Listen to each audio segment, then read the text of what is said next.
kita kedatangan Pak Winton. Nah, Pak Winton ini Client Engineering Lead IBM Indonesia. Wah, ya. Tepuk tangannya dong. Iya. Nah, kali ini kita akan belajar banyak ya. Terima kasih sudah datang. Namun yang belum datang juga kita coba untuk rekam karena materinya sangat bermanfaat untuk kalian ya. Apalagi nanti kalau kalian sudah lulus masuk industri pasti sangat membantu. Ya. Sebelum kita mulai, saya mohon izin untuk Pak Isa memberikan kata sambutan. Waktu dan tempat dipersilahkan.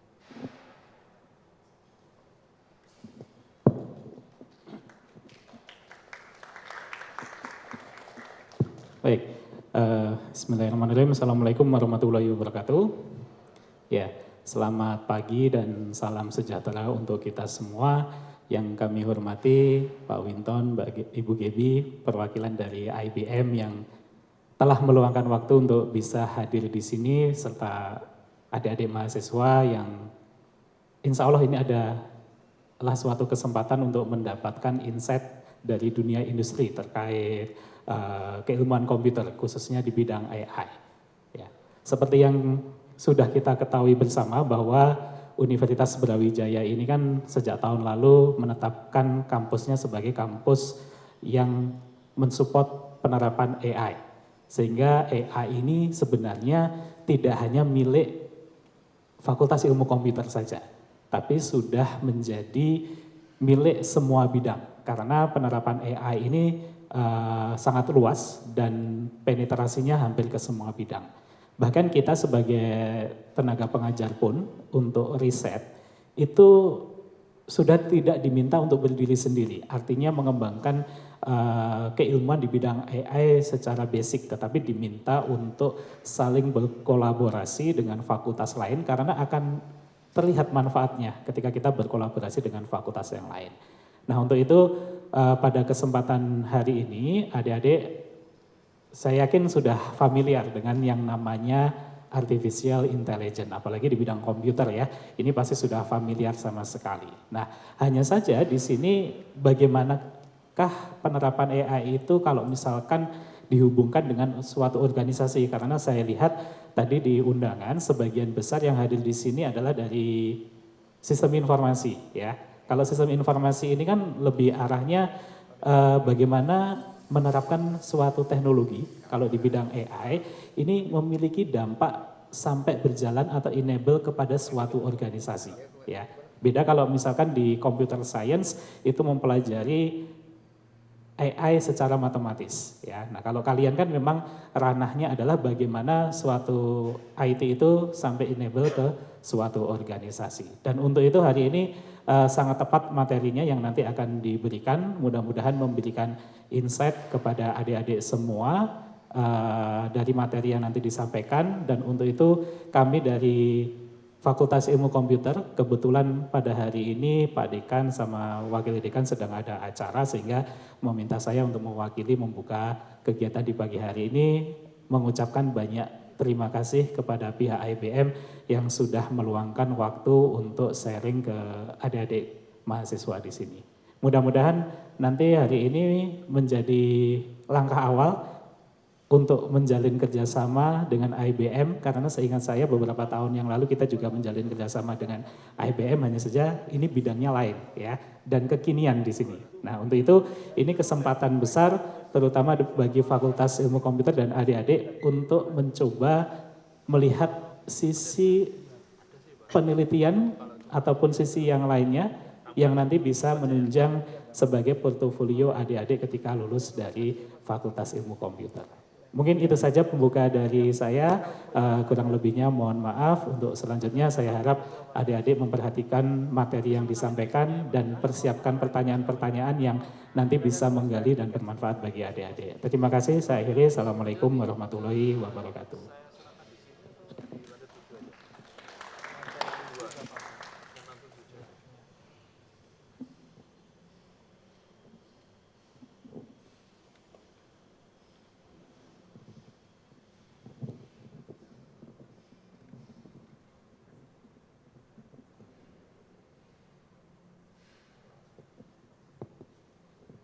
Terima kasih untuk Pak Isa ya. Jadi saya sendiri excited ya nunggu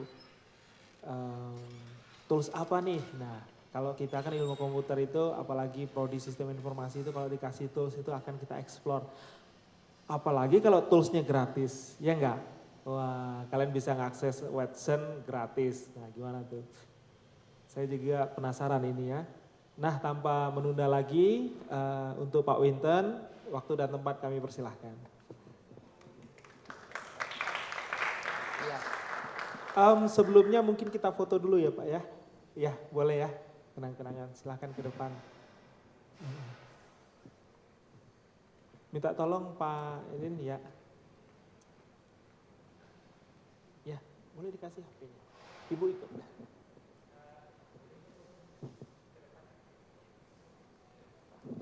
Ayo untuk teman-teman mahasiswa kita foto bareng. Ayo kapan lagi?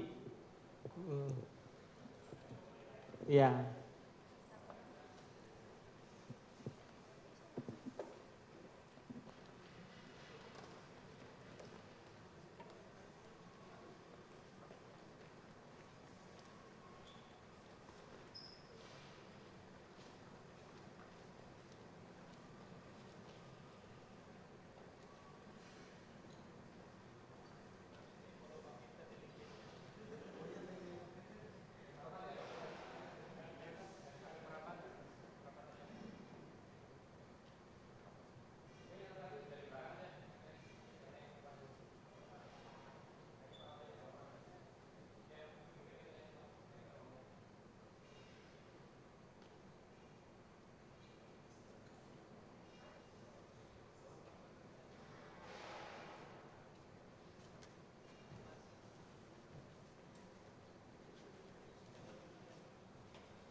Ya, baik, makasih Pak Isa, Pak Rizwan. Selamat pagi, adik-adik semua. Semangat pagi? Pagi-pagi. Ya. Mungkin kalau yang orang tuanya di BUMN tuh udah biasa ya, malam-malam juga semangat pagi. Mungkin nggak ketemu bapaknya sampai besok, lembur. Ya, makasih mungkin perkenalkan saya Winton dari IBM. Ya, jadi pagi ini saya mau sharing sih, lebih ke penerapan AI ya di luar sana, di industri. Harapannya adik-adik tuh bisa dapat insight bagaimana di luar sana tuh melihat AI dan apa yang adik-adik mesti prepare gitu kan untuk masuk ke dunia kerja ya, whatever yang goal yang kalian punya kan, mau setup company sendiri atau mau masuk ke enterprise atau berkarir sebagai akademisi. Nah, ini tren teknologi yang ada now and will be there for a very long time. Gitu.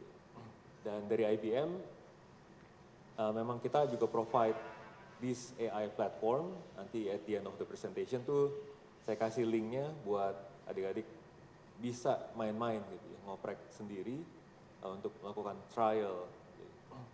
Nah, ini saya mau mulai dengan satu ini ya. Kenapa saya nggak introduce IBM, saya introduce Kodak. Teman-teman pernah ada yang tahu namanya Kodak? Mungkin angkatan kalian udah nggak banyak yang tahu ya. Ya, dulu mereka tuh rajanya di film ya kan. Jadi kalau angkatan saya mungkin saya panggilnya, kalian panggil saya Om kali ya. Kodratnya udah seperti itu. Saya dulu saksi dokumentasi di sekolah. Dan sangat berhati-hati. Kenapa? Karena film itu mahal. Nggak kayak sekarang kan jepret-jepret. Emak-emak jepret-jepret itu buram atau miring itu juga. Kalau dulu kita sangat berhati-hati karena itu mahal gitu. Dan dulu salah satu filmnya itu Kodak. Kodak kenapa nggak kedengeran sekarang? Karena mereka telat bertransformasi. Telat ngikutin zaman. Jadi saat digital kamera itu mulai muncul, mereka tuh sangat-sangat bilang ini kita nggak akan tergeserkan. Tapi bisnis mereka tiba-tiba ambruk dalam waktu 1 tahun. Dan itu nggak ada. Nah itulah yang disebut teknologi disruption. Nah, Kodak masih ada sekarang tapi mereka sudah melakukan bisnis yang lain. Tapi talking about disruption itu is everywhere. Karena dalam kaitannya teknologi. Nah maka itu kita yang bergerak di bidang teknologi juga sebagai orang kita juga harus keep updated dengan the latest teknologi. Company lain banyak yang seperti ini. Contohnya BlackBerry. Ya, BlackBerry mungkin adik-adik ada yang ngalamin juga ya. Dulu mungkin waktu kecil pakai BlackBerry tiba-tiba nggak ada. Karena mereka bilang ya kita akan bisa bersaing sama Android, sama iPhone tapi juga enggak. Tiba-tiba hilang. Nah IBM ini kita sesuatu yang berbeda. Kita adik-adik ada yang tahu IBM umurnya berapa? Ya umurnya lebih tua dari semua orang yang hidup di dunia ini, in average. Kita company itu yang berumur 113 tahun sekarang. Dan kenapa company ini tetap ada? Itu kuncinya kita mengikuti pergerakan zaman ini dan kita take leadership di semuanya. Di IBM kita ada global company, headquarter kita di New York.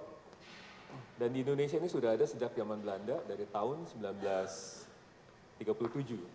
Nah, di Indonesia emang presence kita di Jakarta kita ada kurang lebih 1.000 orang dan saya dan rekan saya Mbak Gaby kita dari tim teknologi. Solution kita salah satunya emang yang kita utamakan adalah solution berbasiskan AI ini.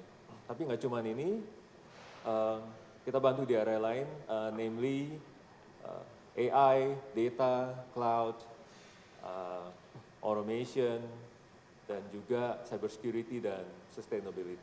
Yaitu key areas dan plus ada hardware dan software, ada hardware yaitu server dan storage. Itu at a glance about IBM. Dan selain teknologi kita juga ada divisi namanya consulting ya. Nah, jadi adik-adik yang nanti misalnya mau lulus, keep monitoring aja itu website careersnya IBM. Atau hubungin saya, LinkedIn saya, Winton Huang, itu cuma ada satu. Add saya aja, jangan malu-malu nanya, Pak ada opening apa di IBM? Nanti saya bisa bantu. Tapi kalau mau masuk ke semua technology company, ya memang di technology company itu ada season-season openingnya ya gitu ya. Kadang-kadang mereka sebut tech winter, tapi selalu ada seasonnya. Emang paling bagus tuh di awal tahun, itu banyak sekali listing-listingnya, kalau udah tengah tahun tuh akan keisi dan di tengah tahun biasa tuh akan dimulai lagi proses rekrutmen ya seperti itu. Oke. Ya, mungkin saya lanjut dulu ya. Nah, jadi bagi IBM ini fokusnya tuh di enterprise. Kalau kita bicara enterprise juga mereka terus bertransformasi dengan berbagai macam keperluannya mereka. Nah ini slide yang saya selalu gunakan untuk menjelaskan apa yang kami lakukan terhadap klien-klien kami gitu. Yang sebelah kanan itu semua enterprise selalu berpikiran ke arah sana dari berbagai macam industrinya. Jadi bagaimana meningkatkan customer satisfaction lewat experience. Bagaimana bisa lebih efisien, bagaimana terhindar dari bahaya-bahaya yang merugikan mereka, fraud, dan cyber security, dan juga bagaimana mereka berinovasi. Nah, ini kan translate ke berbagai macam inisiatif yang mereka lakukan. Salah satu fokusnya adalah AI. Saya di sini dari 2 hari yang lalu, kemarin ada event, dimana kami mengundang para industri manufaktur ya dari Surabaya. Dan salah satunya itu adalah salah satu manufacturing yang terbesar di Indonesia. Dan mereka sendiri proficiency AI-nya itu sudah sangat tinggi. Jadi apa yang IBM tim bisa lakukan, tim mereka sudah bisa lakukan. Jadi itu penetrasi AI ini memang beragam di berbagai enterprise, tapi 100% daripada CEO itu percaya ini ada manfaatnya. Tergantung journey mereka sudah sampai di mana. Jadi nggak semua company itu seperti perusahaan yang kemarin saya berbincang-bincang ya. Mereka itu sudah sangat maju dalam artian bisa mengembangkan sendiri secara mandiri. Use case apa tuh mereka punya resource internal, mereka bisa kembangkan sendiri. Ada yang masih sifatnya look and see, nah jadi spektrumnya itu dari sana. Tapi selain daripada AI, ada hal-hal yang lain juga concern daripada enterprise terkait cyber security itu nomor 1. Yang kedua mengenai bagaimana mereka running aplikasi mereka secara continuous, itu berbicara arsitektur yang kuat, mengenai high availability, mengenai disaster recovery, itu semua yang kami bantu sebagai IBM. Okay. Nah, yang last but not least, yang jadi tren itu juga yang namanya digital resiliency terkait cyber security, karena bahaya ransomware itu ternyata sangat tinggi ya. Dan itu berujung kepada yang namanya pemerasan. Jadi memang itu adalah cyber kriminal. Nah, itu di dunia industri mereka lagi berjuang bagaimana bisa mengamankan, mencegah, dan menanggulangi. Menanggulangi gimana? Itu adalah istilah digital resiliency. Itu salah satu topik yang hangat di enterprise, bagaimana asumsinya kalau server saya terkena ransomware kan men-encrypt ya, the whole system. Itu saya bisa restore dalam waktu cepat-cepat. Itu teknologi ini memampukan itu. Jadi nggak apa-apa nih, server saya tiba-tiba ter-encrypt, bisa didetect dan langsung dibalikin. Nah itu teknologi itu seperti itu. Nah, nextnya AI. Nah sebenarnya AI ini membawa apa sih? AI ini adalah satu kunci inovasi untuk membawa new wave gitu ya. New wave yang memampukan people itu untuk menjadi smarter and better, more efficient, juga bisa menarik perhatian customer sehingga tuh mereka tuh company itu bisa lebih efisien dan mereka bisa bertransaksi, bisa menarik minat publik itu untuk berinteraksi dengan mereka. Itulah role-nya daripada AI. Nah ini diilustrasikan dengan berbagai macam use case ya untuk optimize, amaze, breakthrough, comply, dan safety.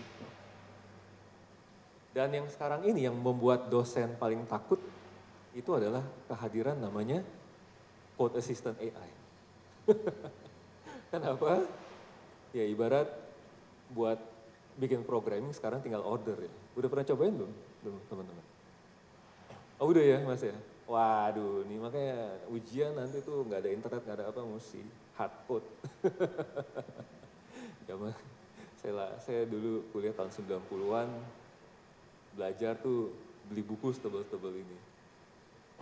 Beda sama sekarang ya, bikin aplikasi catur aja tinggal prompting, bikinin saya aplikasi untuk bermain catur.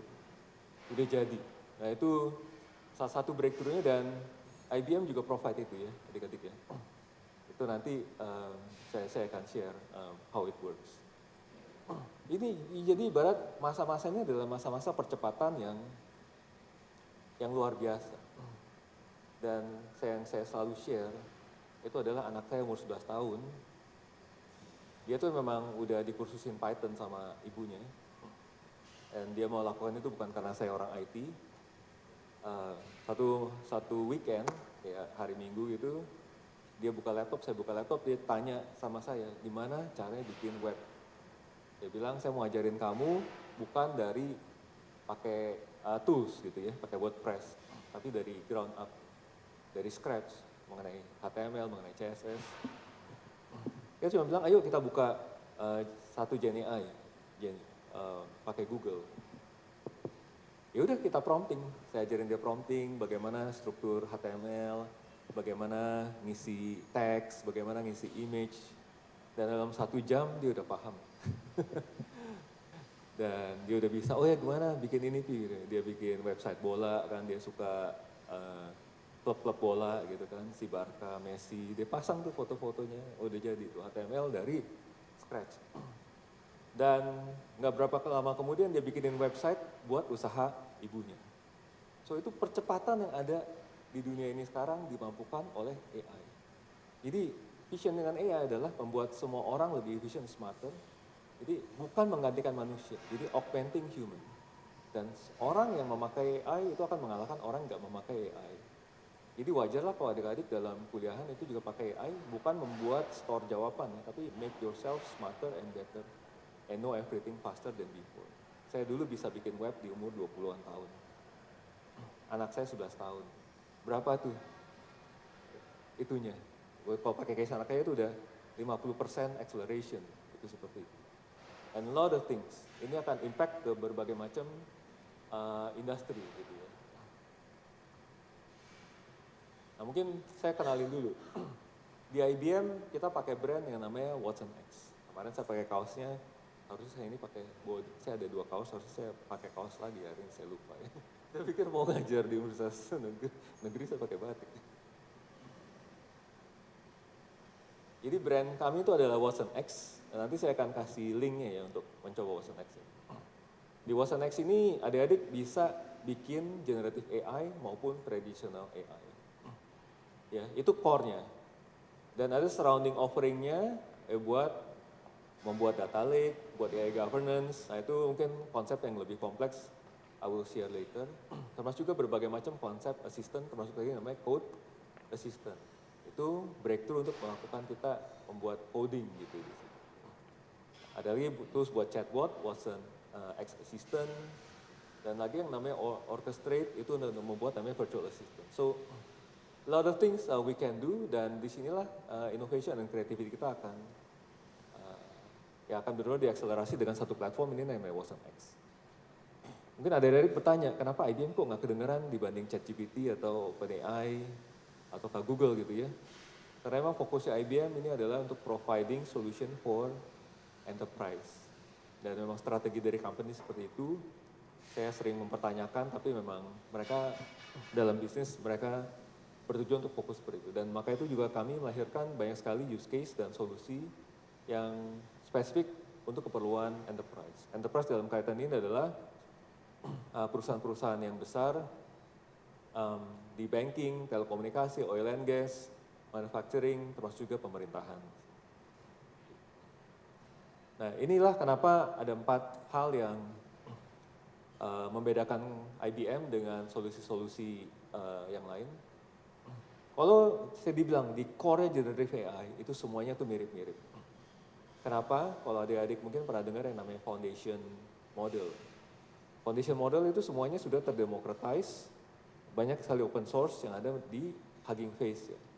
Jadi kalau adik-adik mau bikin AI apps tertentu, kan cari di Hugging Face, ataukah pakai model yang besar seperti Llama, Mistral, ataukah even yang berbayar seperti si OpenAI. Di IBM di sini bagaimana membuat ini bekerja buat enterprise itu ternyata tuh nggak sesimpel ngebikin.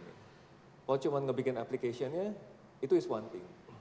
Tapi yang kedua, enterprise, kalau dia meluncurkan AI itu harus bisa dipertanggungjawabkan.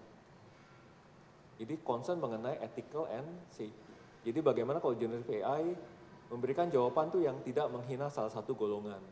Bagaimana menghasilkan jawaban yang tidak berbau sara. Tidak menyudutkan salah satu golongan, mayoritas maupun minoritas misalnya seperti itu. Itu concern ethical AI dan itu salah satu pembeda IBM, dimana kami bantu enterprise make sure AI-nya itu stays ethical. Itu nanti dilakukan dengan ada yang namanya governance. Nah itu di company itu kerja seperti itu. Jadi bukan cuma bikin dan rilis, itu startup. Startup pun juga harus memperkuat solusinya dengan hal-hal yang ethical seperti itu. Yang kedua adalah solusi kita ada di cloud dan juga ada di on-premise. Okay.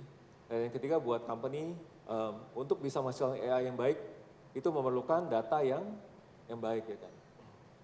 Nah itu IBM memprovide the whole stack solution, bukan cuma AI tapi layer datanya. Jadi kita ada solusi dari database, data warehouse, gitu kan, analytics, reporting, Cognos, sampai ke layer AI-nya. Dan juga bagaimana kita membawa solusinya itu yang lengkap. Karena again AI ini jangan sampai cuma piecemeal ya. AI itu adalah sebutannya last mile delivery ke customer, ke user.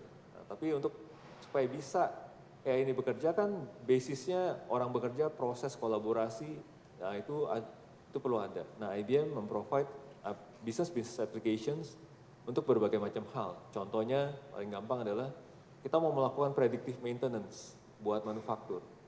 Untuk make sure peralatan mereka tuh stays updated gitu ya dengan spare part yang paling baru.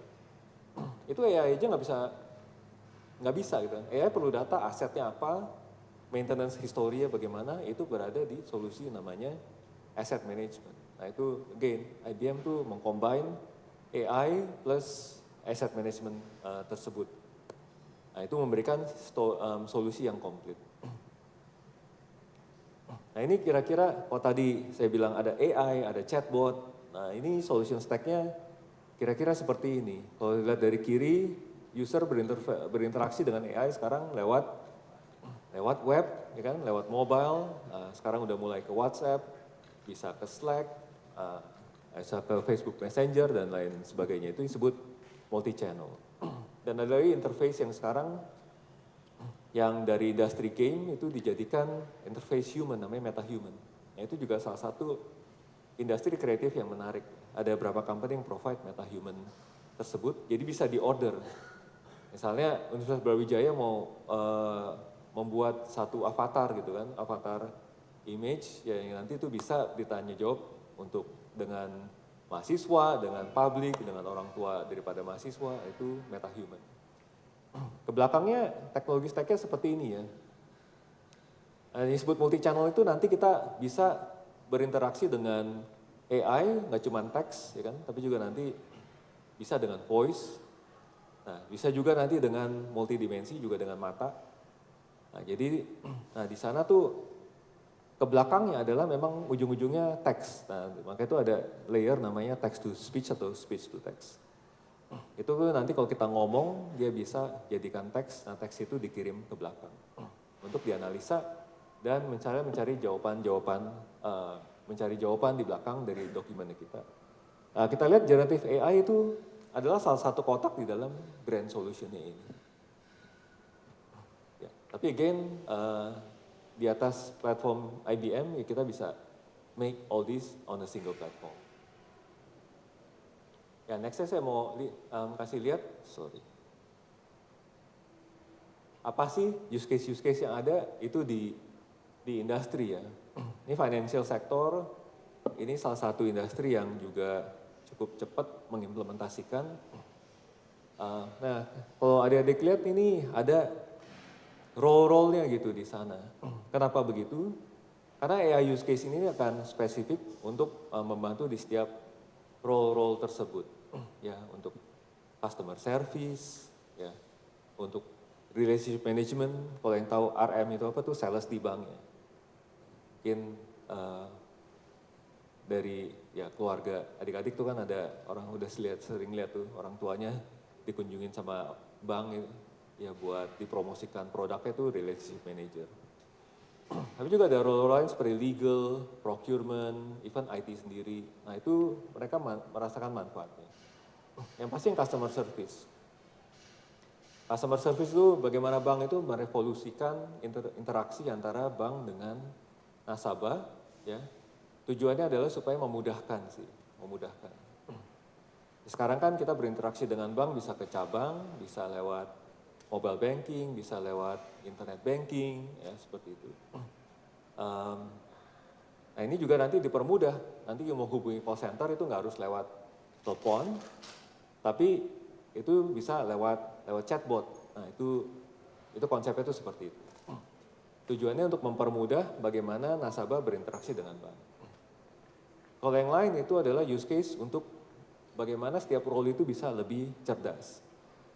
Seorang relationship manager itu akan dibantu dengan AI supaya salesnya itu tahu mereka tuh saat mereka berbicara dengan kandidat customer-nya itu apa sih menjadi prioritas mereka, bagaimana bisnis yang mereka lakukan, apa sebenarnya prioritas mereka. Nah itu dikasih insight seperti itu. Itu adalah role daripada generative AI. Ya. Dan untuk legal, orang legal itu paling mumet. Siapa yang dari fakultas hukum di sini? Mungkin nggak ada ya. Orang legal lebih mumet dari orang IT karena dia harus bacain teks itu satu persatu. Kenapa? Kalau ada satu kalimat yang itu istilahnya dia miss dan itu membebani organisasinya, itu yang mereka sangat-sangat hindari. Nah, maka itu dan beban mereka untuk membaca dan menulis tekstual itu sangat tinggi. Nah legal itu sangat terbantu. Mungkin take a step back ya. Adik-adik udah familiar dengan konsep generative AI dan traditional AI? Mungkin sebagian udah, mungkin kalau yang buat yang belum. Generative AI itu adalah AI yang bisa mengenerate baik audio, teks, maupun video.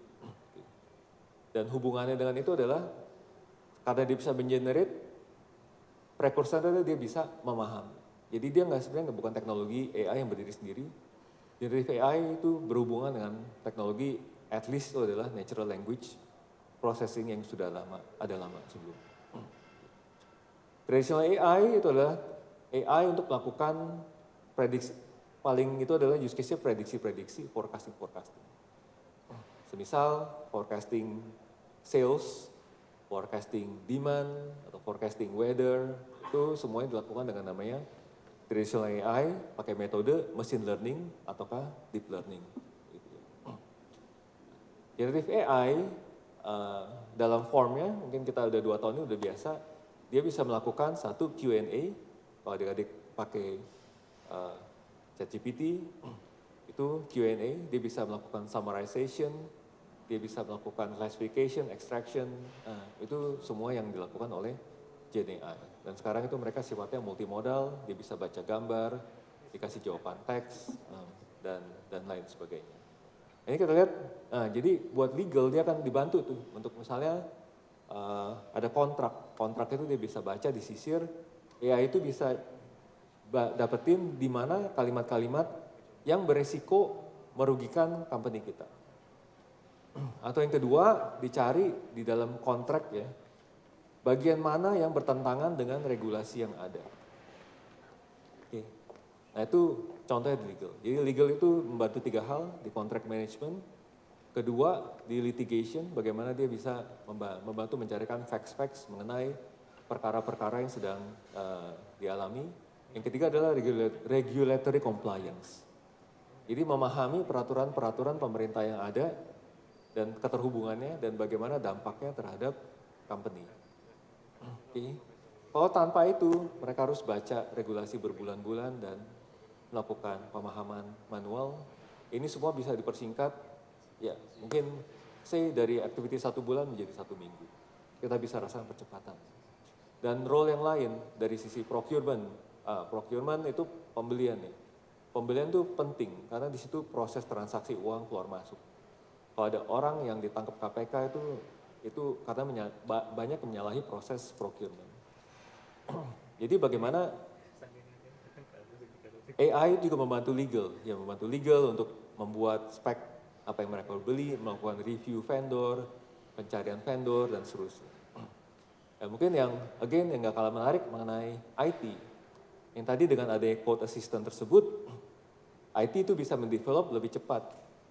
Dan nanti kedua, kalau dalam ada masalah ya kan, adik-adik mungkin kalau yang udah bekerja ya, yang sambil bekerja, tahu bahwa kalau kita sudah operate IT di company, itu mereka punya requirement. Ada yang mungkin hari kerja, ada yang 24 kali 7. Nah kalau sistem yang besar, itu nggak boleh down, terutama sistem yang nanti bisa berdampak sama ekonomi nasional. Nah makanya itu resolusi dari insiden itu harus cepat. Nah dengan Gen AI ini, ya kita IBM juga membantu banyak company untuk mempercepat proses itu. Jadi sama seperti adik-adik bikin programming, kalau error itu ada lognya. Bagaimana lognya ini artinya itu apa, dan bagaimana kita pembetulannya. Nah itu yang kami bantu.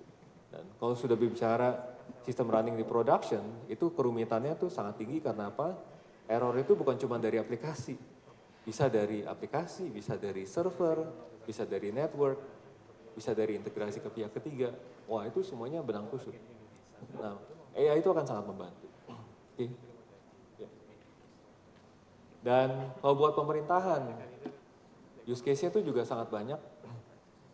Karena pemerintahan itu memberikan layanan terhadap masyarakat ya. At the very least itu ada yang namanya si Smart City. Nah, Smart City itu adalah memberikan layanan yang pintar untuk berinteraksi dengan masyarakat. Ya. Itu bisa di berbagai area.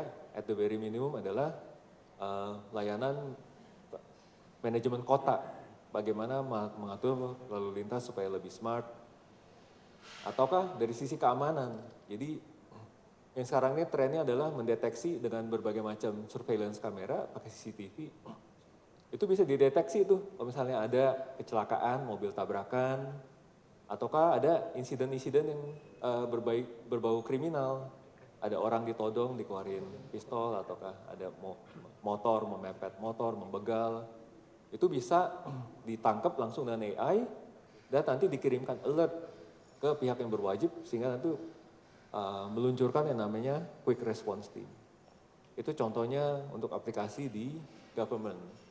Dan banyak sekali yang lain ya. Government tuh need a lot of insights terhadap berbagai macam data ya, dan bagaimana juga at the very minimum memberikan interface yang mudah buat masyarakat berinteraksi dengan pemerintahan. Sekarang ini dengan bersifat manual itu lengthy proses, penuh dengan birokrasi, itu semua nanti bisa harapannya bisa di-cut, memberikan layanan terhadap masyarakat tuh yang lebih mudah dan lebih cepat. Kalau di healthcare, nah, healthcare ini unik ya, karena healthcare itu nggak akan memberikan mesin memberikan diagnosa kepada pasien. Kenapa ada masalah liability? Jadi AI ini akan membantu tenaga medis supaya itu lebih cerdas. Kenapa itu? Karena ternyata nggak semua orang tuh bisa diberikan obat yang sama. Itu kita masuk ke area yang namanya personalized medicine. Mungkin adik-adik yang muda tuh ngobatin yang muda-muda lebih gampang. Semakin tua orang itu dia akan punya yang namanya side condition. Ya kan? Jadi AI itu nanti bisa membaca yang namanya electronic medical record. Dengan Gen AI dia bisa melakukan summarization ya, misalnya kondisi saya itu apa. Saya dulu pernah sakit lambung, saya ada hypertension. Nah, dengan demikian nanti pada saat itu dokter itu melakukan diagnosa, AI itu bisa menjadi asisten dia punya sidekick gitu ya. Untuk memberikan misalnya satu warning saat dokter itu memberikan satu medication, dan medicationnya itu ternyata ada side effect terhadap kondisi saya yang hypertension. Itu bisa di warning sehingga dokter itu bisa memberikan istilahnya warning terhadap patient. Pak, kalau minum obat ini misalnya jangan dibarengin dengan minum obat darah tinggi. Nah dengan demikian chances pengobatannya itu sukses itu bisa lebih tinggi. Itu jadi asisten tenaga medis. Dan di area-area lain yang adik-adik bisa lihat sini untuk drug discovery itu satu hal yang susah dan memang membutuhkan banyak simulasi. AI itu bisa bermanfaat misalnya ada history daripada clinical trial. Nah itu kan kita mau lihat dari trial ini dengan menggunakan satu set medication seperti ini. Nah itu yang mana yang nextnya itu bisa lebih sukses ya, contohnya di situ. Dan medical imaging analisis ini udah banyak yang provide solutionnya tuh. Jadi baca MRI, baca CT scan, baca X-ray, itu semua bisa dilakukan.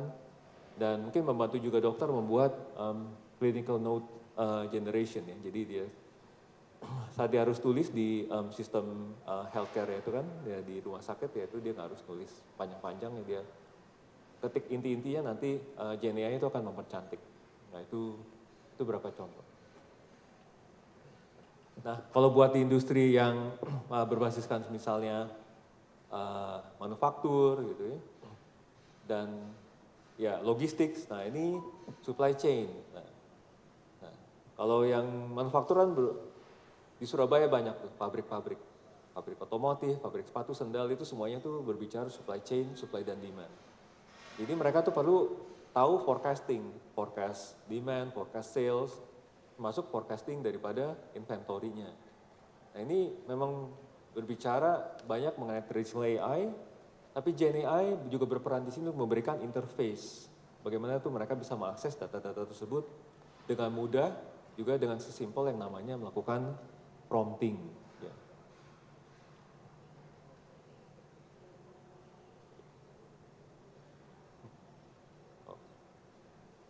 Nah mungkin lihat sedikit videonya ya, ini inventory forecasting. Ups, ini kalau di play mungkin saya harus.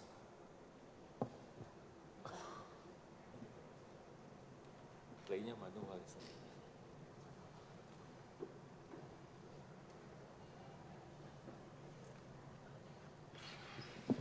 Ini kita lihat sedikit ya mengenai bagaimana konsepnya melakukan inventory forecasting gitu.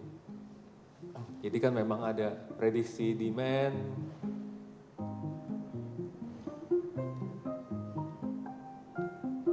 juga pola-pola user untuk membeli gitu kan.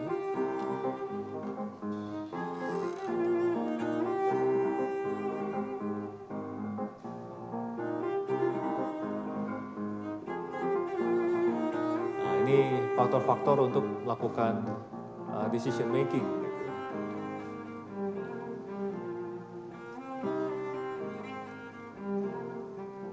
Nah supaya mencegah failure daripada produksi kalau nggak ada inventory-nya. Dia mesti melakukan take into account faktor-faktor itu ya, supply dan demand.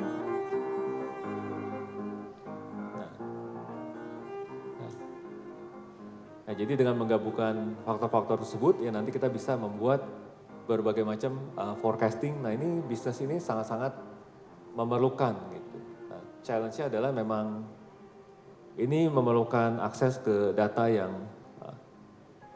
yang bersifat historical gitu.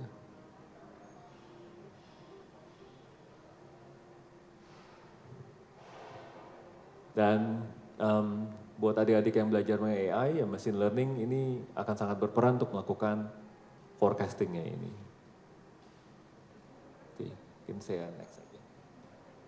Dan banyak sekali use case yang lain, yang salah satu yang lagi ngetrend tuh nomor satu, intelligent repairment of advisor.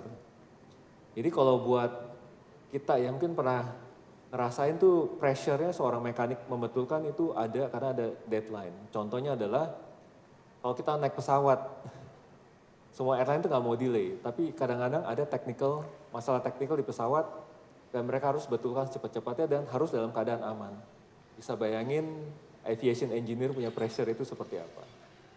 Nanti saya akan tunjukkan bagaimana ada yang namanya intelligent repairment advisor itu bisa membuat seorang mechanical engineer itu bisa bekerja lebih cepat dan membetulkan sesuatu dengan lebih tepat dengan bantuan AI ini. AI itu bisa pinpoint nanti root cause permasalahan dari mesinnya tersebut apa, bisa ditunjukkan bagaimana cara membetulkannya, ya. Itu semua dengan bantuan generative AI. Nah ini saya ada beberapa contoh demonya. Ini untuk yang nomor satu inventory forecasting ya, itu di sini.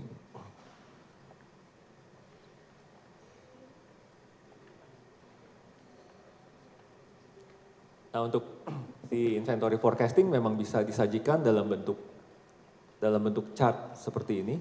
Oke. Bagaimana nanti data forecast berbandingkan data yang dari historical. Dan juga dengan generative AI nanti user itu bisa mengakses data ini dalam bentuk tanya jawab. Bagaimana prediksi untuk part ini di kuartal ke depan itu kan seorang purchasing mereka bisa melakukan pembelian, bisa melakukan pertanyaan follow up, apa sih faktor-faktor yang bisa mempengaruhi forecast-nya tersebut, akurasinya. Ya. Dan next yang sudah banyak diimplementasi ini adalah automated QC. Nah, jadi ini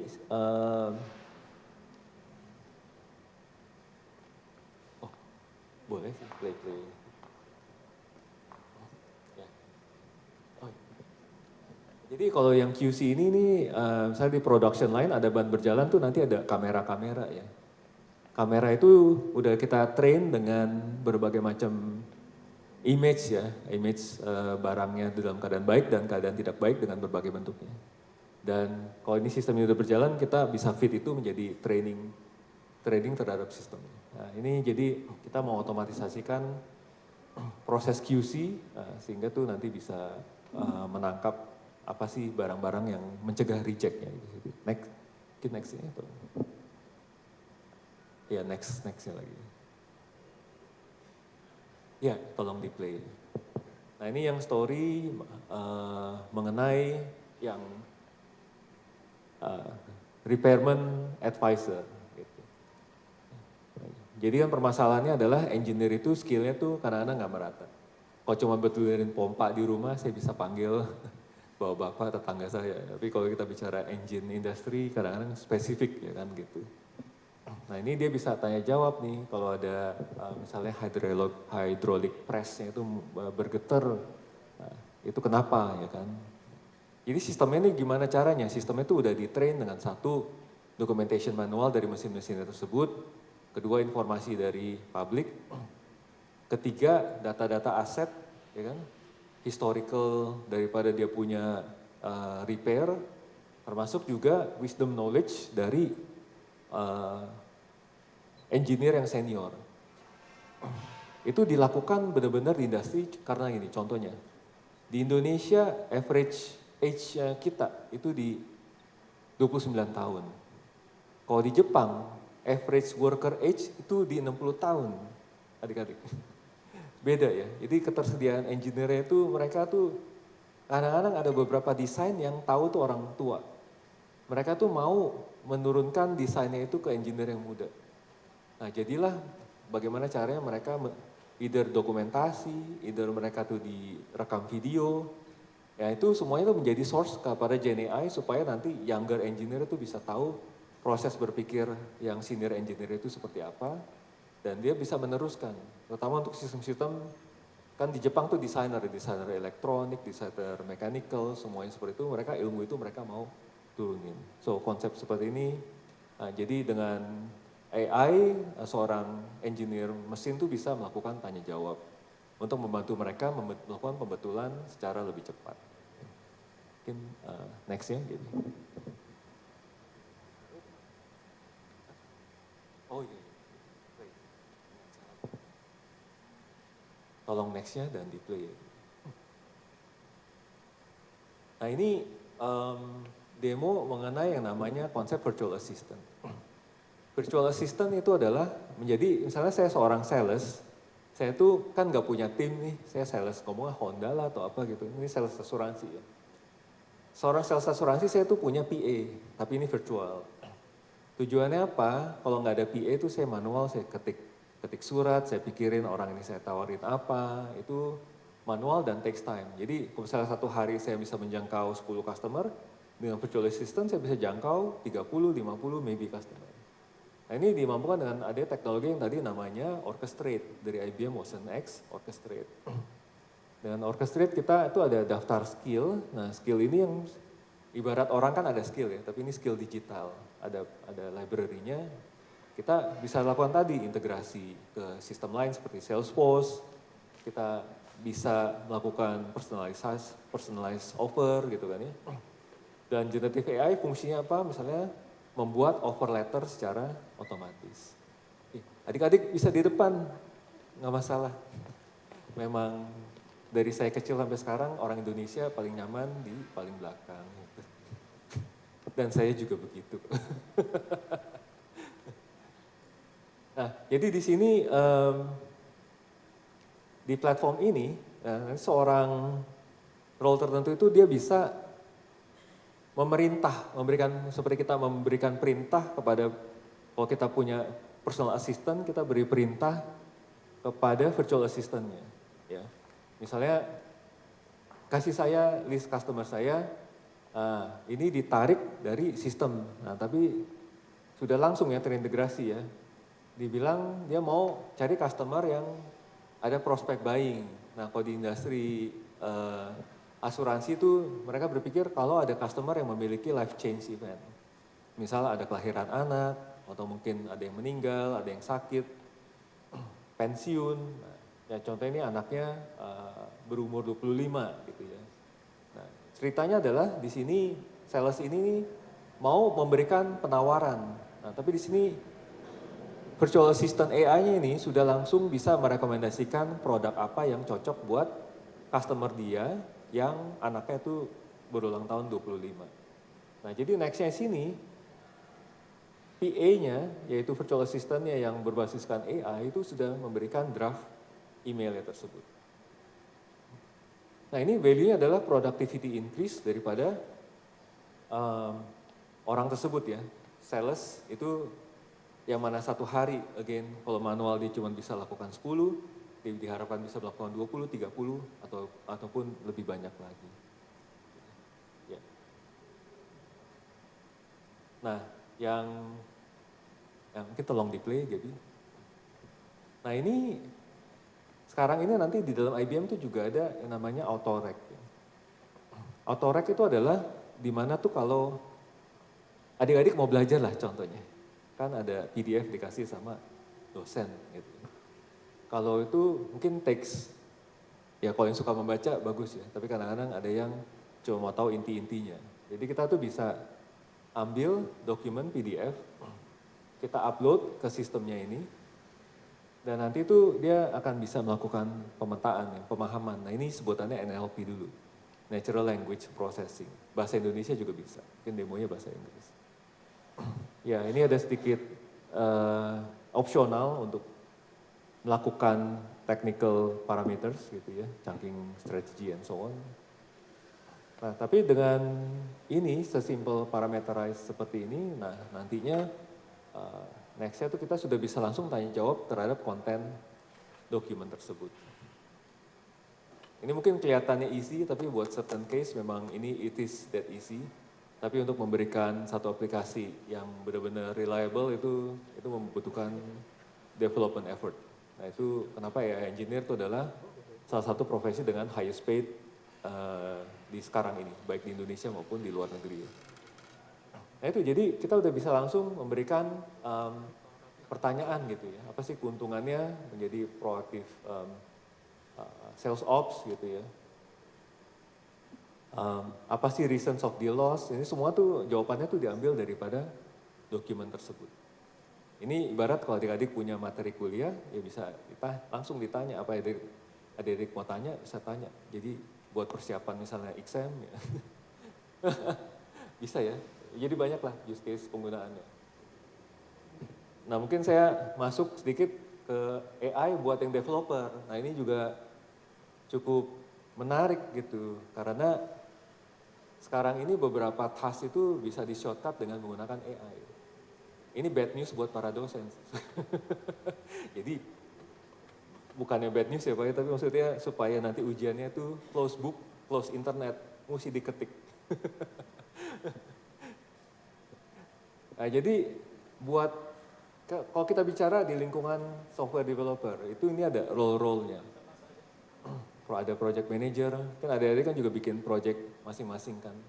Pastilah dalam lingkungan Scrum pun ada Scrum Master. Ini secara tradisional ada project manager, ada business analyst, ada software developer, software tester, ada IT ops. Semuanya itu memiliki challenge sendiri, tapi AI itu bisa membantu mereka. Contohnya project manager, kalau project manager kan dia harus buat project plan, create work breakdown structure, itu bisa generate pakai AI. Meskipun again accuracy itu akan bervariasi ya, dan itu akan memberikan kita satu initial draft. Business analyst, kita bisa dikasih generate functional requirement. Misalnya adik-adik mau buat project apa, misalnya gitu kan. Ya contohlah satu mobile apps untuk jualan ke sesama mahasiswa, gitu, nggak pakai Shopee gitu. Apa sih untuk membuat aplikasi itu kan requirement-nya apa, itu bisa kita prompt ke generative AI dan dia bisa kasih jawaban. Dan yang paling menarik sekarang adalah software developer di mana kita nanti bisa dibantu untuk di-generate code. Nah ini akselerasi yang again luar biasa. Dan customer kami itu memberikan testimoni kalau productivity mereka tuh increase sampai 100%. Dalam artian kalau task yang biasa dibuat satu modul buat 2 hari itu bisa jadi dalam waktu 1 hari dengan bantuan daripada code generator ini. Dengan ada code generator ini bukan berarti developer itu tidak diperlukan, enggak. Tapi dia tuh akan memberikan kita jump start untuk melakukan sesuatu. Misalnya membuat API untuk berintegrasi dengan database MySQL dan sekalian menulis ke cache di Redis. Itu as simple as that, code pakai Python, pakai JavaScript, itu semua sudah bisa dilakukan. Okay. Dan again yang cache IT operations yang tadi, bagaimana kita mempercepat incident recovery. Nah ini kita bisa explain log dengan bahasa manusia dan memberikan jawabannya tersebut. Okay. Nah ini, mungkin saya langsung ada ininya. Nah contohnya ya, ini sih belum AI, tapi bagaimana kalau kita punya berbagai macam back-end AI, baik IBM, OpenAI maupun Gemini, dari IBM itu memberikan satu API konsol supaya nanti kita bisa langsung mengakses berbagai macam AI engine. Mungkin Gaby tolong di play aja. Nah, ini interface-nya adalah custom gitu. Tapi nanti dicontohkan bahwa kita tuh melakukan single prompting dan promptnya ini langsung nanti didapatkan dari 3 macam sources tersebut. Nah inilah karena memang penggunaan AI ini juga sekali lagi sudah sangat-sangat dipermudah ya. Mungkin adik-adik yang sudah mencoba kan tahu bahwa kita cukup bersubscribe ke AI services tersebut dan koneksi lewat dengan menggunakan API.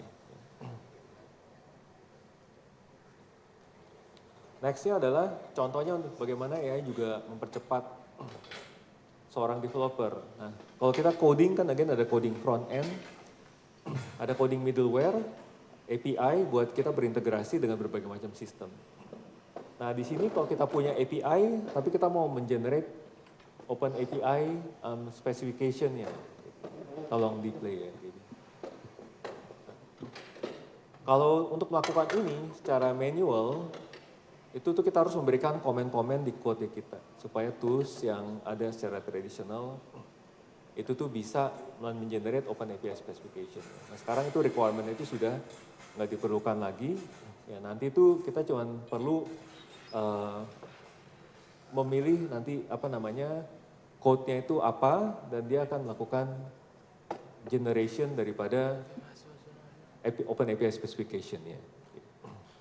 Nah ini ya, ini dia pilih source code zip filenya. Nah ini dicontohkan, ini source code-nya. Dan ya AI melakukan scanning terhadap source code tersebut dan dia bisa mengenerate Open API specification.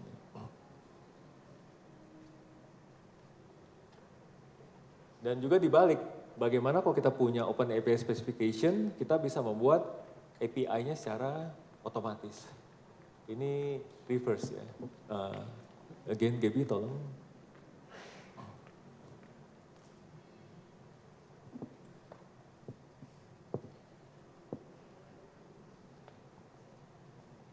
Ya, dan dari sini kita akan memilih, dia akan memilih Open API specification, dia akan browse file, dan nanti dia akan dijadikan generate code-nya, generate API code-nya. Gitu di situ.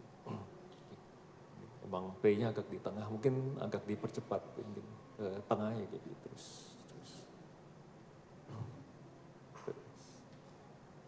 Ya, ini Open API specification-nya, nanti dia pilih dan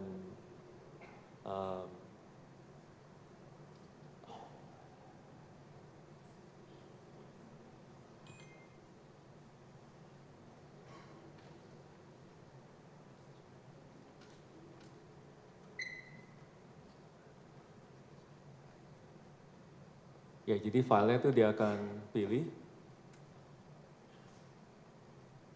YAML filenya ini dan saat dia bilang generate code, ya dia akan mengenerate code sesuai dengan nanti bahasa yang kita pilih. Itu jadi. Apa role developer setelah ini adalah benar-benar menjahit logic yang lebih dalam, integration dengan data, and so on. Ya. Yang nextnya gitu, mungkin sebagai mahasiswa kan kita di-expose untuk membangun ya. Jadi emang fokusnya emang coding kah, networking, seperti itu. Tapi saat nanti kita run application kita di production, kita itu akan di-link dengan namanya monitoring tools. Nah monitoring itu supaya tahu bagaimana behavior aplikasi kita saat ada workload tertentu ataukah mencegah kalau nanti saatnya ada yang namanya incident. Salah satu monitoring tools yang terkenal di market itu namanya Instana ya. Boleh dicoba tuh, ada bisa di-try sendiri. Jadi Instana ini bisa memonitor aplikasi ini kalau ada misalnya kelambatan atau aplikasinya downtime ataukah server storage itu bermasalah, dia akan mengirimkan alert. Tetapi alertnya itu biasa dalam bahasa bahasa mesin. Nah, GenAI itu akan membantu supaya alertnya tersebut itu bisa lebih dipahami dengan mudah. Nah ini contohnya, ini mungkin tolong di play ya Gaby.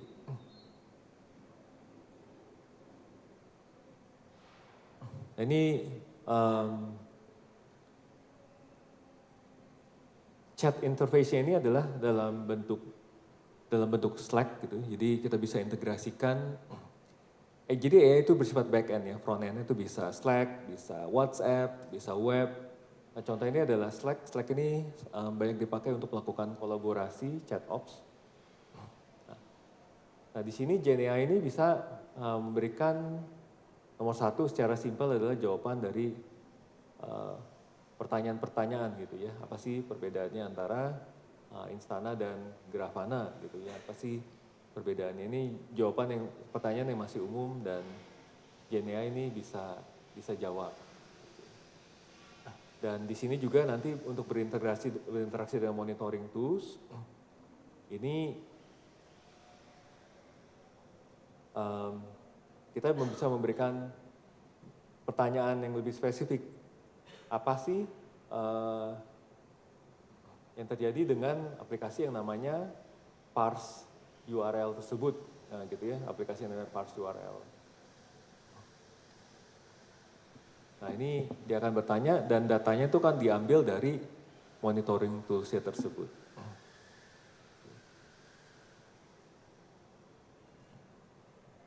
Dan kita bisa bertanya mengenai satu informasi follow up yang lebih detail. Nah ini jadi AI-nya bisa mengetahui pertanyaan kita dan dia mengquery monitoring tools-nya itu untuk memberikan informasinya ke kita. Nah next-nya itu kita akan lihat bagaimana nanti ada dua bot yang dibangun. Yang nomor satu adalah untuk melakukan app alert. Jadi kalau ada insiden dari monitoring tools itu mengirimkan alert gitu ya. Sama kayak konsep smart city, kalau ada satu insiden alert dikirimkan. Ini kalau ada insiden yang terjadi dengan aplikasi kita yang running di production, dia akan kirim alert. Dan alert itu akan informasinya, nah ini kan contohnya dia akan terima alert, nah, tapi juga dia akan bertanya gitu ya. Untuk satu permasalahan ini, itu bagaimana rekomendasinya untuk fixing this issue. Nah ini yang benar-benar sangat bermanfaat gitu. Dijelaskan permasalahannya itu apa dan suggested steps buat recovery-nya itu apa. Jadi, ini value itu sangat-sangat mempercepat waktu untuk melakukan pembetulan. Nah ini nanti saat adik-adik bekerja, yang sebagian bekerja di IT, nah ini ini teknologi akan sangat bermanfaat ya untuk mengurangi downtime-nya tersebut. Oke.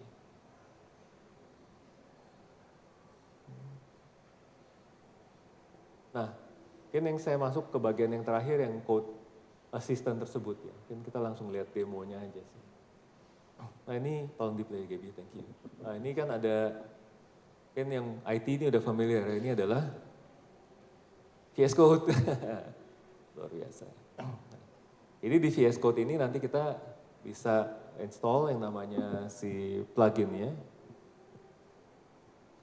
Nah dengan plugin ini, nanti itu kita bisa lakukan hal ini. Nomor satu, explain application.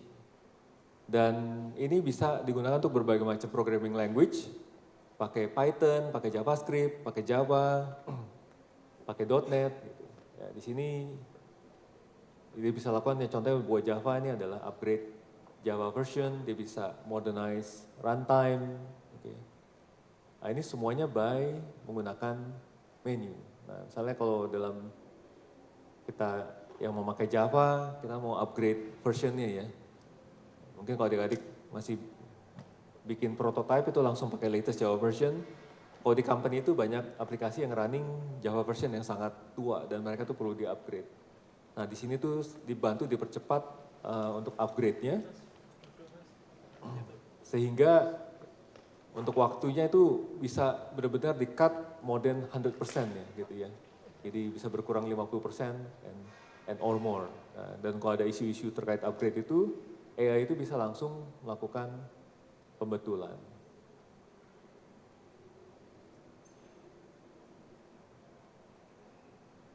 Nah ini bisa meng-explain code changes. Jadi selain daripada code generation, dia juga bisa memberikan kita summary apa sih code-code yang berubah dari versi commit sebelumnya. Gitu di sini.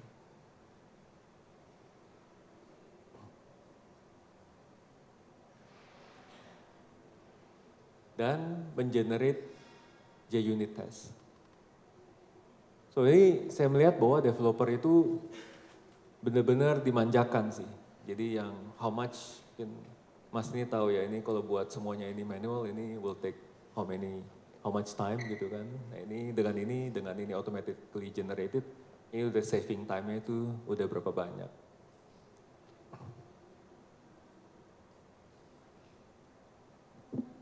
Oke, nah ini yang konsep daripada code assistant. Ya, itu bisa nanti di Google, IBM, Code Assistant atau watsonx Code Assistant.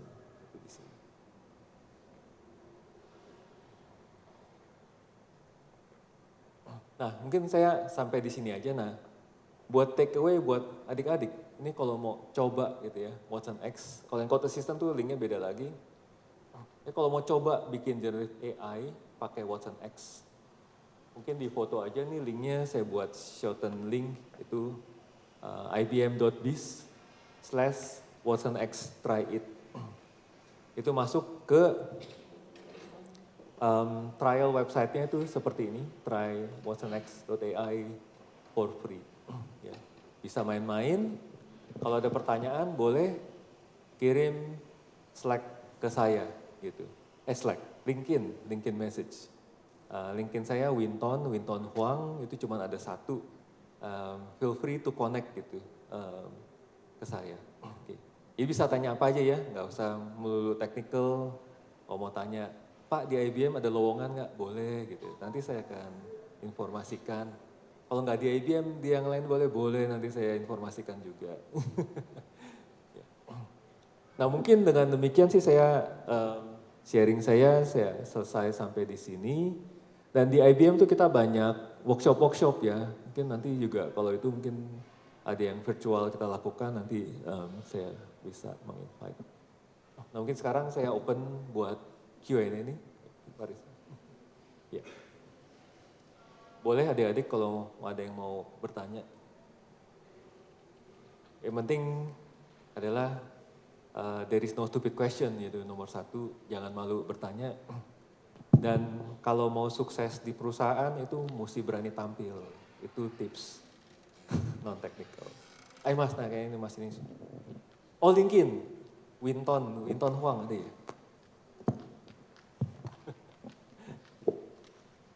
Mirip.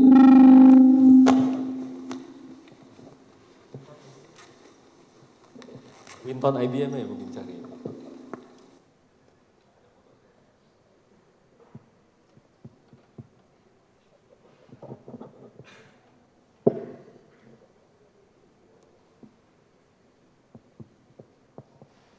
Mungkin kalau ada yang mau bertanya, sekarang kita masuk ke sesi tanya jawab. Silakan. Ya silakan Mas.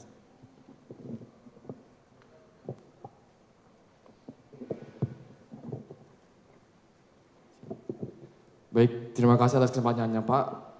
Sebelumnya perkenalkan nama saya Rizky Febrian Putra. Jadi yang ingin saya tanyakan adalah apa tantangan terbesar bagi IBM saat ini dalam menerapkan solusi enterprise dengan AI Pak? Sekian, terima kasih. Ya baik. Nah, baik Mas Rizky ya namanya. Iya Pak. Makasih Mas. Jadi kalau kita bicara secara enterprise ya, enterprise itu beda sama startup.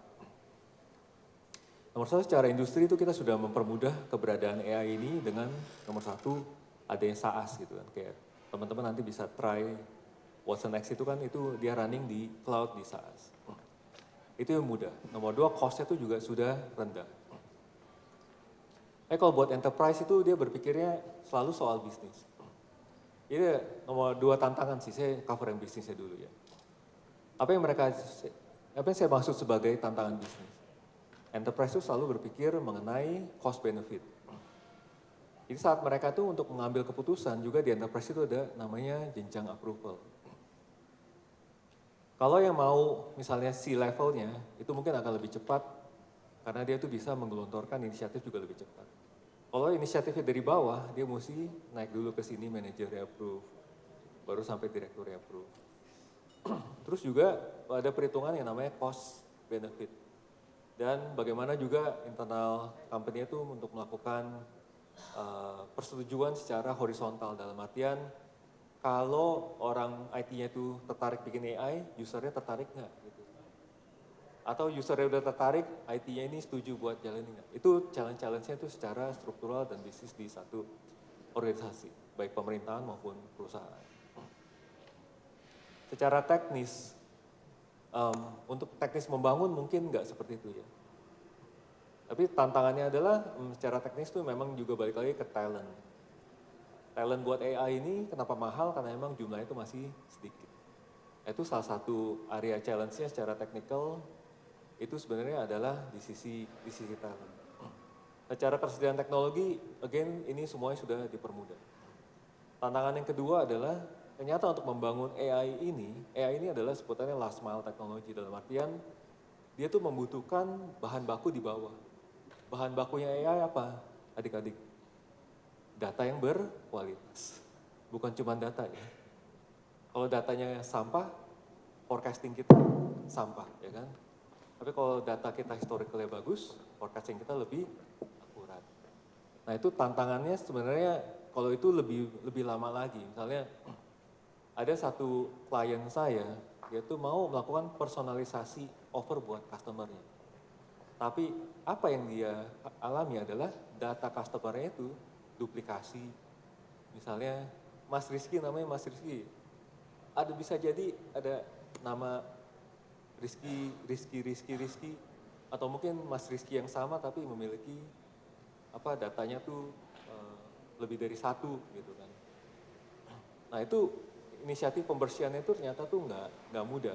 Nah, itu jadi ada dependency prereq untuk mengimplementasikan AI ini yang mungkin belum siap. Itu tantangan secara teknis. Selain daripada skill seperti itu. Nah, itu kira-kira seperti itu sih Mas. Pandangan saya mengenai tantangan enterprise untuk mengimplementasikan AI. Ya baik Pak, terima kasih. Makasih.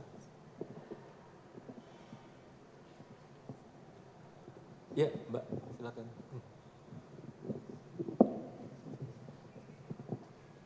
Oh ya, terima terima kasih atas kesempatan yang diberikan. Sebelumnya perkenalkan, nama saya Radiza Sudarma. Saya izin bertanya Pak, kalau tidak salah itu di annual reportnya IBM tahun kemarin itu kan di Oktober 2023 tuh IBM akuisisi Equin Global. Itu kan fokusnya kalau nggak salah AI sama cloud ya Pak ya. Nah kalau itu sendiri kan memang belakangan ini udah banyak yang mulai perusahaan-perusahaan lain masuk ke area APAC gitu kan yang ya terutama Indonesia gitu, terutama kayak udah ada Alibaba sama Microsoft juga gitu. Nah kira-kira dari IBM sendiri itu bakal ada kayak plan ke depannya buat lebih fokus di, terutama di Indonesia kayak mau bikin data center baru atau akuisisi perusahaan lain atau tidak ya Pak? Terima kasih. Oh baik Mas Radi Siai. Makasih. Ya, jadi memang tahun lalu kita mengakuisisi Equin Global itu sebagai panjangan tangan buat divisi consultingnya IBM. Memang bertujuan untuk memberikan yang namanya low cost resources, lower cost dibanding dengan yang rate cut-nya daripada IBM. Dan mereka sudah berintegrasi dengan IBM.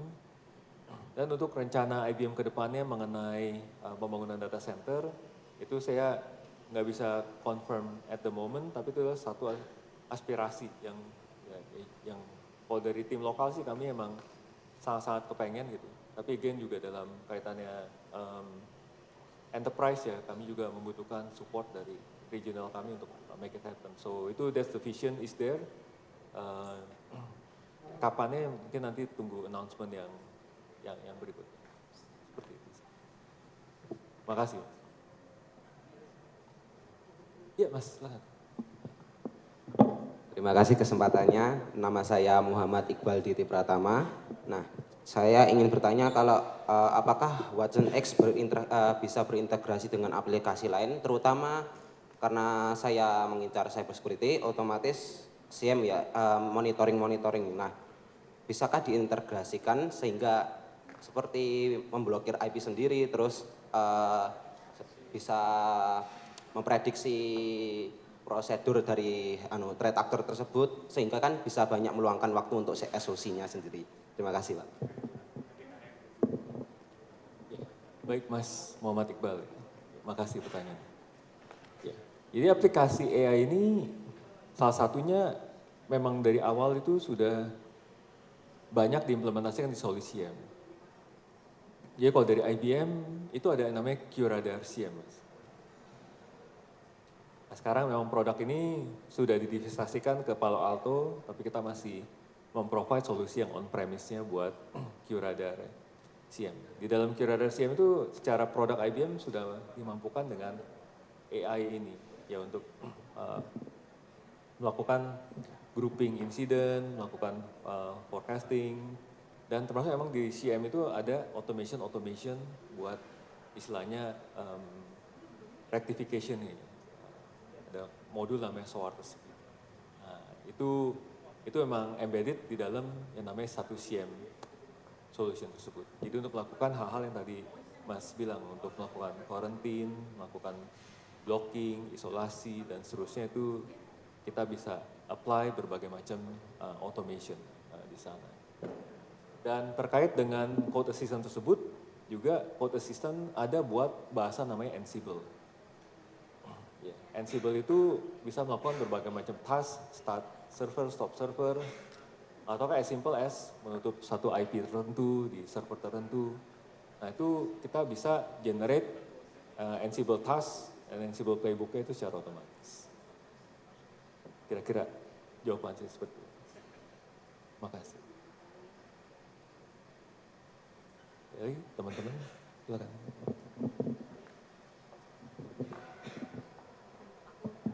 Perkenalkan, nama saya Mikael Muzaki. Saya ingin bertanyakan, IBM ini punya mainframe ya. Untuk industri sensitif, itu tuh IBM ngasih solusi untuk generatif AI atau AI lainnya nggak ya dalam bentuk hardware di perusahaan? Terima kasih. Baik, makasih Mas Mikael. Pertanyaan bagus ya. Jadi IBM hardware itu ada dalam dua bentuk, namanya mainframe betul, dan satu lagi IBM Power. Jadi kalau untuk yang namanya mainframe itu sekarang dipakai di beberapa bank besar, ya, salah satunya bank terbesar di Indonesia itu running on IBM mainframe core bankingnya. Nah di sana itu ada prosesor namanya Telum, nah itu salah satu prosesor yang cepat yang bisa untuk running AI inferencing. Dan juga kita posisikan untuk hardware kita yang lain yang power itu juga siap untuk melakukan serving inferencing AI model itu di situ.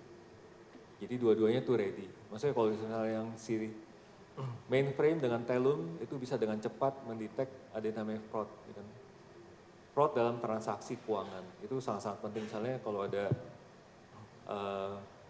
transaction yang logiknya nggak baik, misalnya hari pagi ini kita QA pakai QRIS dari Malang, terus QRIS 5 menit kemudian QRIS-nya dipakai di Jakarta, itu nggak make sense, itu bisa diblok gitu misalnya. Nah itu kecepatan prosesor itu sangat berpengaruh. Nah itu embedded di dalam hardware yang namanya wire speed tersebut, supaya kita bisa melakukan blocking transaksi itu lebih cepat.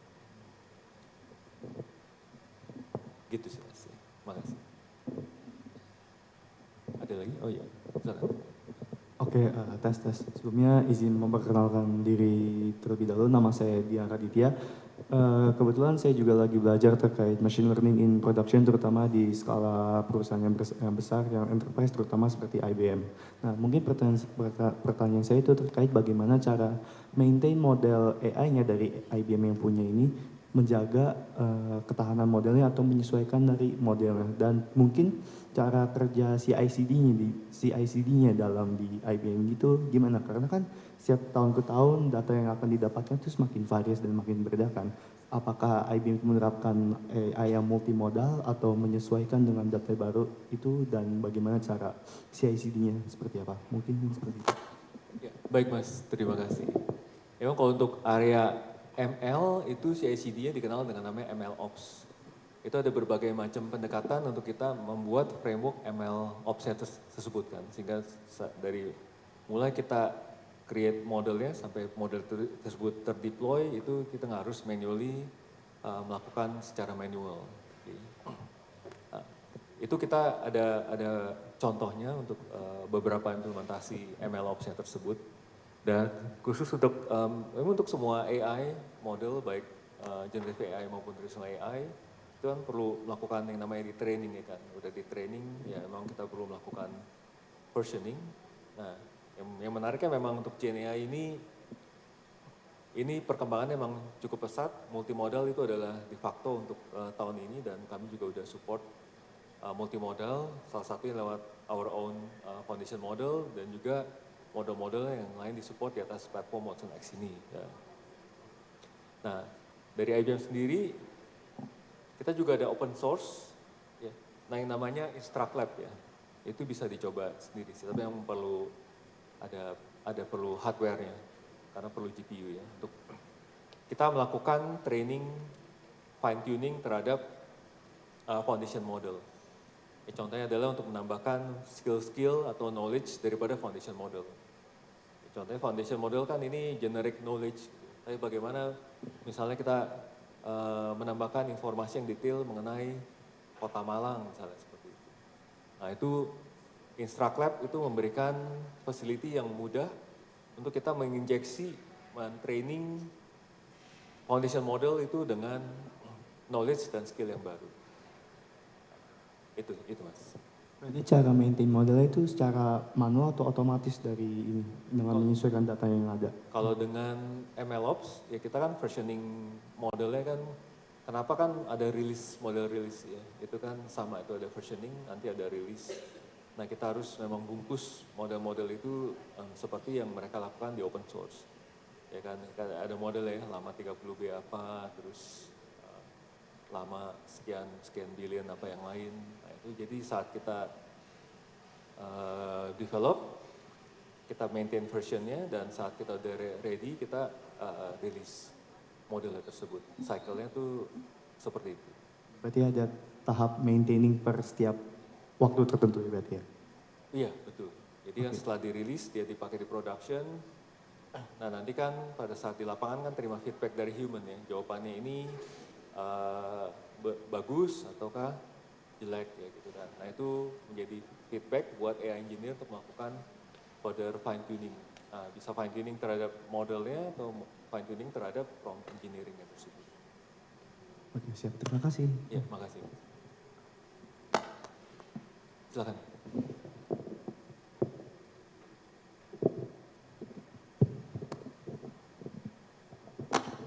Ya, terima kasih atas kesempatannya. Perkenalkan, nama saya Muhammad Zidan. Dan untuk pertanyaan saya, untuk di bidang enterprise kan adopsi generatif AI kan sudah mulai banyak gitu. Terutama mungkin yang mungkin industri leadernya contohnya seperti OpenAI atau Anthropic Labs gitu kan. Nah, pertanyaan saya bagaimana untuk di bidang generatif AI ya, Watson X atau IBM itu bersaing dengan startup-startup ini yang jujur saja modelnya ini kan mereka udah bagus banget dengan parameter yang besar. Sedangkan kalau saya lihat juga di IBM kan baru ada mungkin beberapa mod di Watson X ada model-model open source sama model Granite gitu kan yang cuma 13B gitu. Bagaimana cara pembeda utama atau cara bersaingnya gitu dengan dua industri leader ini? Terima kasih Pak. Ya, baik. Ya. Jadi memang dalam industri ini, again foundation model dari kompetitor kita ya, itu memang mereka huge banget. Nah, mereka invest a lot of money untuk mendevelop seperti itu. Tapi again, Gen AI ini kalau buat konteks enterprise, dia itu nggak akan men-solve everything. It's just one piece of the puzzle. Contohnya, apakah Gen AI bisa menjawab pertanyaannya? Kalau Presiden Amerika terpilih nanti Trump menang, apa dampaknya terhadap keuangan? Misalnya saya company namanya Meratus Line di Surabaya. Gen AI nggak bisa jawab itu. Dia cuma bisa jawab secara generik, kalau Trump menang, maka kemungkinannya secara ya dari histori, secara textbook ini seperti ini. Tapi secara enterprise, dia butuh forecasting yang sangat detail, ya kan?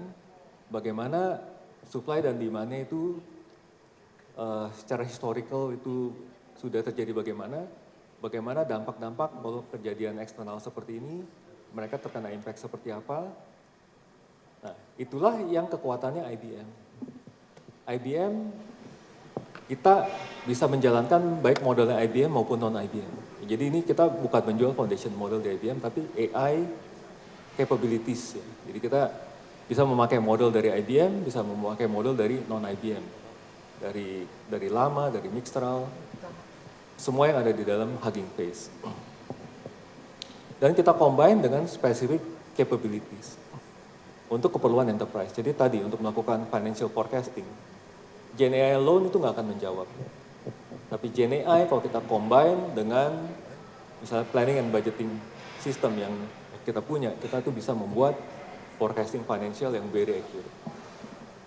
Kalau kita mau buat predictive maintenance, apakah Gen AI bisa menjawab? Misalnya untuk maintain mesin pesawat ini, kapan saya harus melakukan preventifnya? Nggak bisa. Tapi engineer bisa chat dengan menggunakan Gen AI untuk bertanya, misalnya mesin ini bagaimana cara pembetulannya, kapan last repair-nya, dan bagaimana ordernya. Itu kan membutuhkan yang namanya sistem lain, yaitu asset management at least, maintenance system, MRO. Nah, itu IBM mengcombine AI plus business capabilities. Itu yang saya sangat yakin kemampuannya IBM di sisi. We don't need to have that perfect big model buat menjadikan AI application. Karena juga alasan kedua, kalau enterprise itu memberikan jawaban itu dia nggak mau jawaban yang nggak ada dari foundation model. Kenapa? Policy-nya itu khusus. Contohnya pakai konteksnya Meratus Line. Meratus Line sama Samudra Indonesia, mereka punya customer policy itu berbeda. Jadi kalau ditanya bagaimana caranya saya bisa mengirimkan barang lewat Meratus Line, kalau jawaban itu diambil dari foundation model, valid nggak? Enggak. Jawabannya itu diambil dari mana? Dokumen mereka sendiri, website mereka sendiri. Itu yang disebut kita bangun dengan menggunakan namanya RegPad.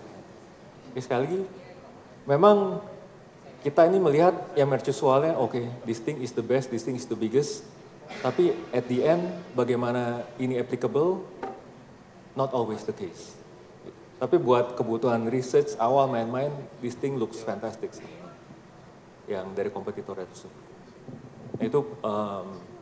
Itulah ya kekuatannya IBM untuk menjadikan ini AI yang really works buat enterprise. Baik, terima kasih banyak Pak. Terima kasih Mas. Terima kasih Pak. Oh iya. Selamat pagi. Terima kasih, bagus sekali presentasinya. Jadi perkenalkan nama saya Tibiani Pak. Jadi kami Tibiani, saya ngajar AI, Machine Learning dan IoT di Prodi Teknologi Informasi. Sekaligus saya ini kan di UB ini diamanai menjadi CEO Tetangga Bumi Pak. Tetangga Bumi itu peduli climate change lah gitu ya. Jadi bagaimana selain kita juga ahli IT, bagaimana IT for solve the climate change gitu ya. Mungkin kira-kira adakah misalkan CSR dari IBM kita menanam pohon bersama Pak? Itu CSR mana CSR itu? Itu Pak Terima ngobrol. kasih ya, nanti itu. mungkin jam 11 Bu nanti Bu ya. Jadi kami kepingin nanam pohon teman-teman. Kami alhamdulillah di UB ini mahasiswa KKN kita nanam pohon, kita launching aplikasinya, kemudian kadang-kadang mahasiswa saya ajak ke gunung Pak untuk nanam pohon supaya cinta tanah air ini. Terima kasih gitu aja mungkin supaya kita tambah akrab antara UB dengan IBM. Siap Pak. Oke, terima kasih. Ya, makasih Selamat Pak Dibiani. Sama-sama. Siap Pak ya. Soal climate issue emang juga di dalam company kita benar-benar dipromote ya kan untuk energy saving dan seterusnya, dan secara solusi kita ada solusi fokus namanya sustainability untuk memanage ESG ya buat banyak perusahaan seperti itu. Terima kasih. Ya, makasih. Oke. Masih ada lagi?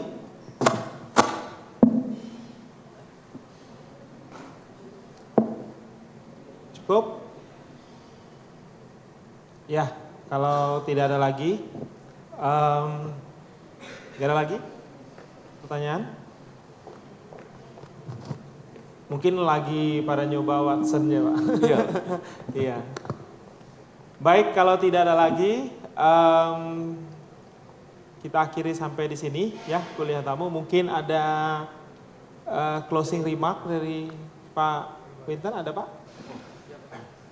Ya, terima kasih adik-adik nih udah menyempatkan diri datang. Kalau saya bicara sama mahasiswa Universitas Brawijaya, I'm looking at future Indonesian leaders.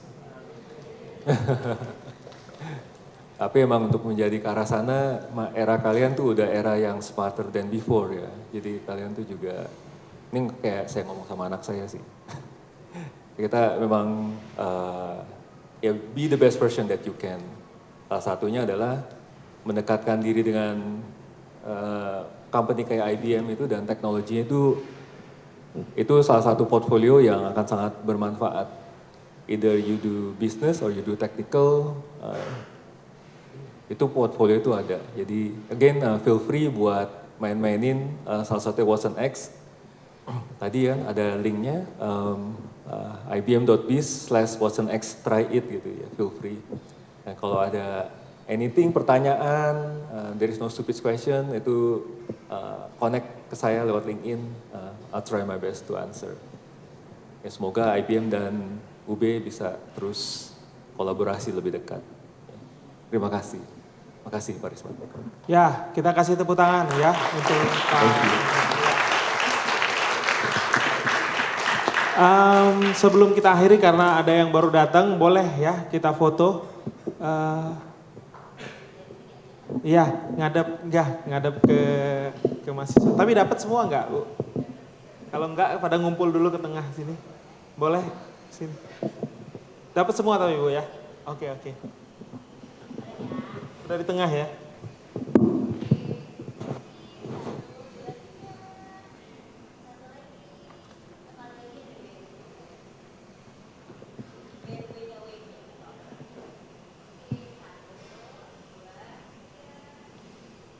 Boleh bergabung Bu, Dewi, ya sekarang di... Ya.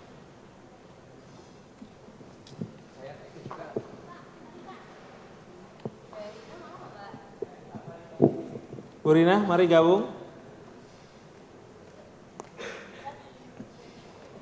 Ya.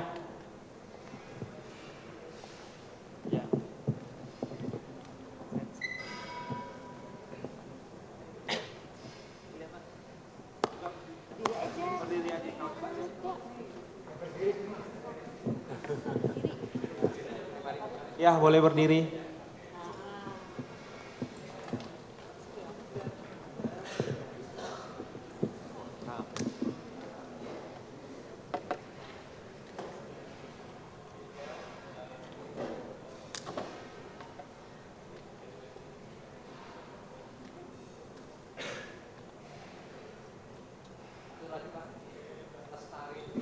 Oh, ada ininya ya, Pak. Oke.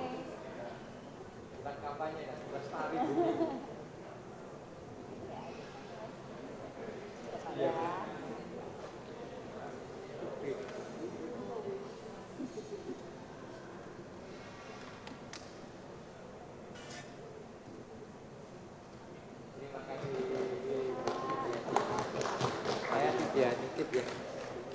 Pak Tibiani. Terima kasih Bu. Baik, untuk mahasiswa boleh melanjutkan aktivitasnya. Terima kasih ya. Boleh dicoba Watson X-nya free ya, silakan.